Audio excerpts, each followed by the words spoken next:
औरंगजेब विवाद में अब राज ठाकरे की एंट्री, कहा उसकी कब्र पर एक बोर्ड लगाकर लिख दो।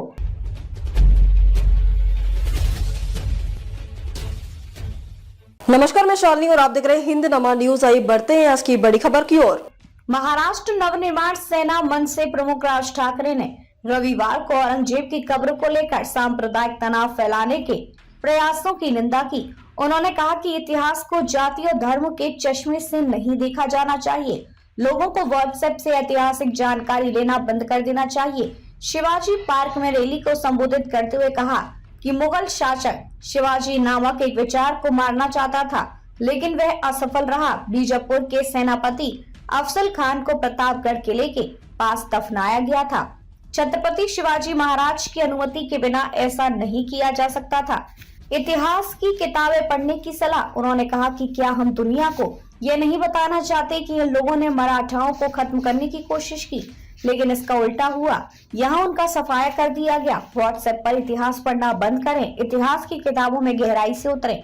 ठाकरे ने हाल ही में रिलीज हुई फिल्म चावा को देखने के बाद अचानक छत्रपति शिवाजी महाराज की बहादुरी को महसूस करने वालों पर कटाक्ष किया। उन्होंने कहा कि कुछ लोग फिल्म देखने के बाद जाग गए हैं। फिल्म के सिनेमाघरों से उतरते ही उनका हिंदुत्व खत्म हो जाएगा। कब्र पर बोर्ड लगाने का सुझाव। राज ठाकरे ने सुझाव दिया कि औरंगजेब की कब्र के आसपास की सभी संरचनाओं को हटा दिया जाना चाहिए और उस जगह पर केवल एक बोर्ड छोड़ा जाना चाहिए जिस पर लिखा हो, जिसने मराठाओं को नष्ट करने की कोशिश की उसे यहीं दफनाया गया है। उन्होंने मराठा इतिहास के बारे में युवा पीढ़ी को शिक्षित करने के लिए उस जगह पर स्कूली यात्राएं आयोजित करने का भी प्रस्ताव रखा। धर्म के नाम पर नदियों के प्रदूषण की आलोचना करते हुए ठाकरे ने कहा, कुंभ मेले के दौरान गंगा में डुबकी लगाने के बाद लाखों लोग बीमार पड़ गए।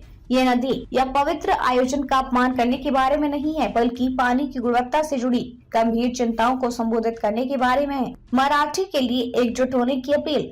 ठाकरे ने लोगों से जाति और समुदाय के आधार पर बढ़ने के बजाय मराठी समुदाय के तहत एकजुट होने का आग्रह किया।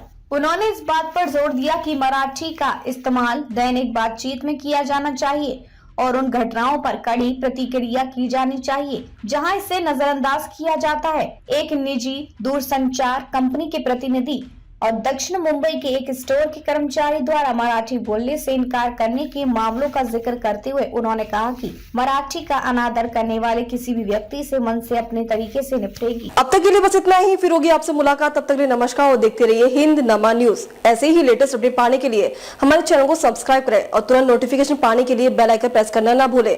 यदि आप हमें फेसबुक या इंस्टाग्राम के माध्यम से देख रहे हैं तो हमारे पेज को फॉलो जरूर करें। धन्यवाद।